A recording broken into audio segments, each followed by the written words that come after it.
Today I'm going to talk about the huge difference between the twin flame runner and the twin flame chaser when it comes to trust and forgiveness, and how these two opposites are so different and their internal experiences are so different, which makes one of them to become too naive and the other one to become too suspicious. And before I start this video, I just want to point out, as in most of my videos, that twin flame chasers and the runners are on a spectrum. So not all of them are going to be exactly the same. The more healthier you are, the more mixed, the more integrated you are going to be with your own opposite. So the huge difference is going to be that the chaser is going to be more connected to the heart and more connected to the attachment system, which is the mammalian system.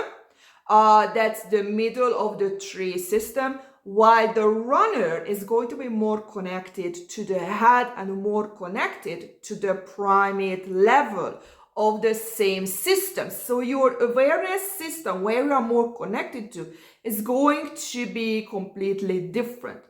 And this is the heart or the body or the emotions, the feelings versus the rules versus the patterns, the chaser and the runner.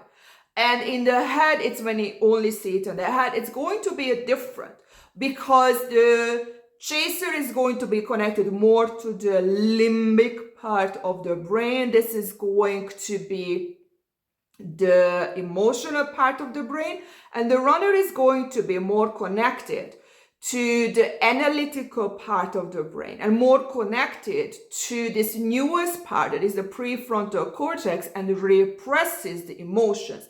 And this is when we get to the, I don't know if you've seen the picture of this, the tree mind.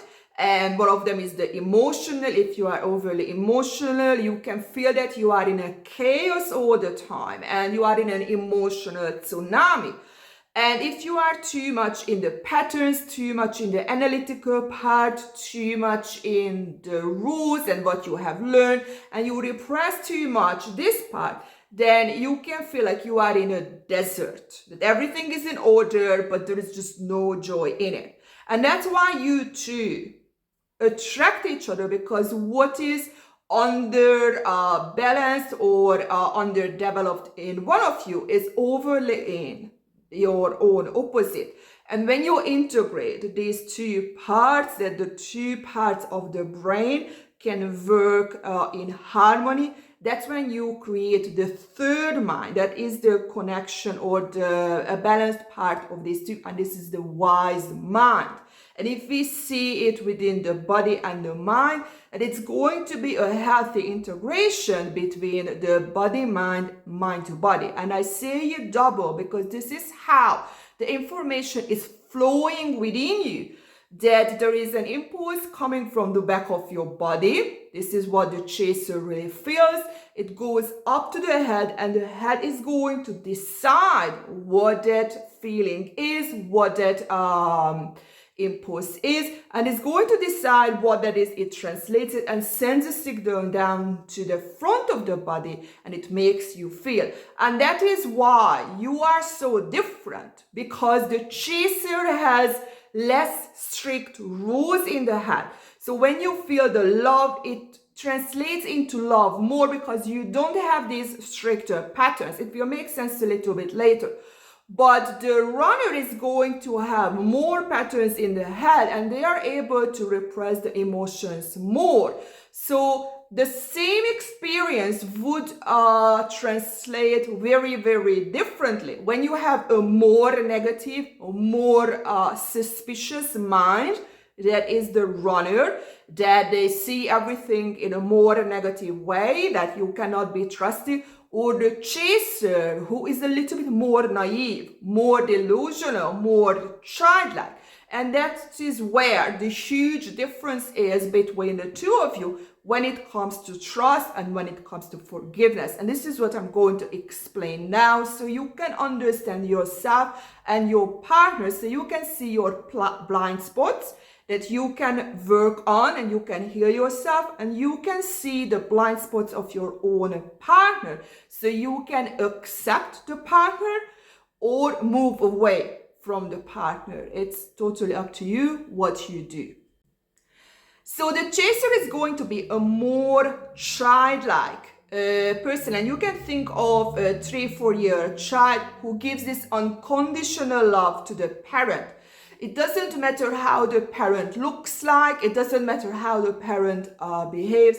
The child just wants to love the parent figure, and she or he is full of love, full of joy, and is really, really forgiving. And this is what the internal experience of the chaser, that it doesn't matter how much they get hurt, it doesn't matter how much they get let down, betrayed, they feel it for a second and I hate you or whatever, but it doesn't register in them deeply enough that would stop them to keep repeating the same thing. So they have this internal feeling, but it goes away very, very easily. And that's why they cannot really stop this going towards the other person, because the betrayal is in the head. And that's why the runner can go away so easily, because this wound can be triggered very, very easily. And the chaser has this feeling that there is a very strong feeling. So the feelings override the head. And basically the way they see a relationship, or generally relationships, that I trust you automatically. I want to point out that this is not a conscious thing. This is all unconscious in you and in all of us, all of these things. That I trust you automatically, and I will keep trusting you until you prove it wrong. But the problem is, even when you prove it that you cannot be trusted, because the betrayal wound is not there or not there enough, the chaser just cannot stop this trusting part. That's the problem. That's why they become such a doormat type of person in a relationship. But deep down, if you look into the behavior, the problem is that they don't trust themselves. That's why they cannot move away, because they cannot trust their own internal thoughts that this relationship is hurtful, this relationship wouldn't work. They're too positive, too delusional, too emotional about it. So the head part is underdeveloped, and the emotions are going to overwrite it. And this is what your suffering is trying to teach you, that it's good to have your heart part, it's very important, but you have to have this healthy balance between the heart and your mind, because some people are hurtful and you have to move away. You can't put all the trust, all your self-authority to the other partner, and that's how things would work perfectly. No, you have to have that self-authority, that you know what, if you do not respect me, then go and fuck yourself and get out of my life. And this is something you have to learn.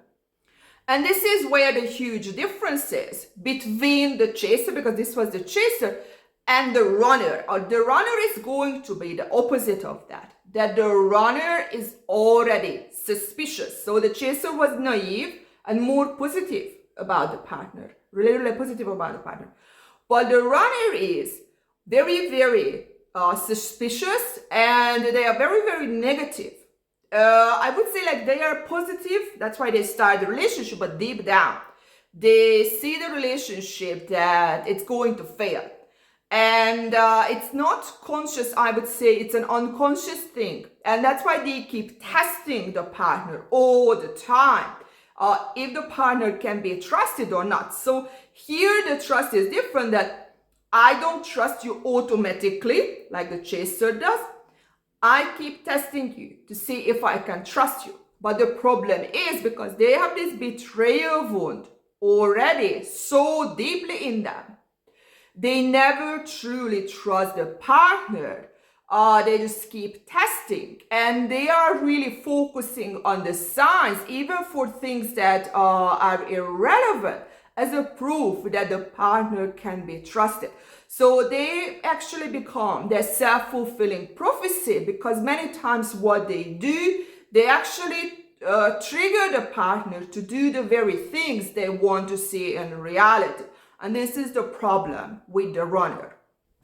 And deep down, the core wound is going to be, or the core problem is the same as well, that I cannot trust myself. So it's exactly the same as in the chaser, that this is the core problem, that the chaser feels that he or she cannot trust herself or himself, but it's connected to the head, that my own thoughts about it, that maybe it's time to leave. But the runner is going to be different. It's connected the trust to the heart, the trust to the emotions, because they have this betrayal wound that I opened up as a child. Or maybe it was a relationship, it doesn't really matter what it is, but something that really hurted them very deeply, very strongly, that has this very, very strong pain.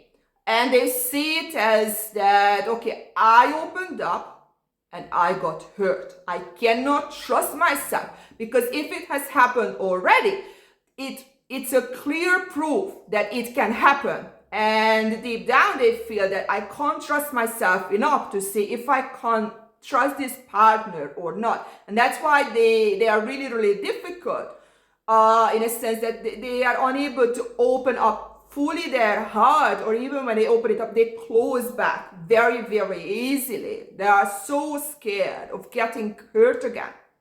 And this is where the forgiveness part is as well. That the problem with the chaser, that they don't have this betrayal wound enough, so they keep going towards, even when they should not, even when they should leave the relationship already. But the runner with the forgiveness is very, very different. That even they are very, very strict with forgiveness. They can't really forgive, and if they are really low on the healthy spectrum, they can't forgive at all. But the problem is, even when they can forgive, they can never forget. There is always that hurt, there's always that wound, and it kind of feels like that when all of these little wounds are getting stored in the runner, and it's like these walls are coming up, and it automatically becomes detached from the partner. And as a healing journey, you have to recognize that both of you are right. The runner is right and the chaser is right as well. Because if you open up, this is the runner, if you open up your heart, you are going to get hurt. There is a possibility to get hurt. And the chaser is right as well, that maybe you have to keep forgiving a little bit longer, even when you are hurt. Because sometimes when you see things, you were wrong. So you can't always trust your own judgment. But the reality is that, because this is what happens between the two of you, that one of you is too connected to this part that I keep trusting, and the other one of you is like, the other one I can't trust. And the healthy would be that you see a healthy solution to have both of these within you equally. And to really do that, it's that you create a different body-mind connection. And this is where it comes to a healthy trust, that you have to learn. This is where the head part comes to the chaser, and also for the runner. You have to learn about different personality types, different types of people, so you can filter out the truly emotionally unavailable people before you even open up your heart. Because the problem is, once when you feel love towards the other person, of course, you are not going to be able to be objective about it, and you want to stay in a relationship. So you have to be really aware of this thing, that if you don't do your due diligence on your partner, what the runner actually does, that can lead to problems. But the problem is that if you stay too much in this testing part, what the runner does, You can never truly deeply attach to the partner. So you have to let your guard down and open up your heart. Be truly who you are.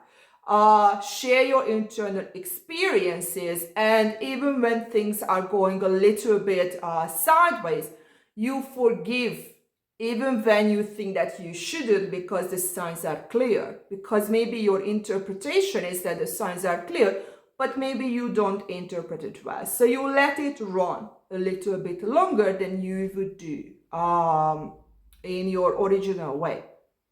See you in my next video.